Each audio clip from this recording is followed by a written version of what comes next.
नमस्कार, मी Rajesh Kulkarni. The news प्लसच्या बातमीपत्रात आपणा सर्वांचं स्वागत. सुरुवातीला जाणून घेऊया ठळक बातम्या. आपल्याकडे 600 अदृश्य मतं. खासदार धैर्यशील मोहिते पाटील यांनी केला दावा. विरोधकांवर सोडलं घणाघाती टीकास्त्र. अनुसूचित जाती जमाती आरक्षण उपवर्गीकरणाची त्वरित करावी अंमलबजावणी. सकल मातंग समाजानं फडकावलं निशाण. लोकशाहीरांचे नातू सचिन साठे सोलापुरात. महापालिकेतर्फे सत्कार सोहळा. साहित्यरत्न अण्णाभाऊंच्या आठवणींना उजाळा.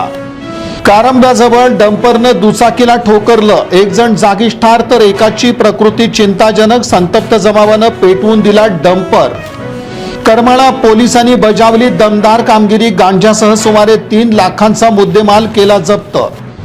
आणि आदिला नदीला नाला संबोधणं हा निव्वळ कपाळ करंटेपणाच. बहुजन विकास आघाडीचे जिल्हाध्यक्ष प्रवीण सोनवणे यांचं रोखठोक वक्तव्य.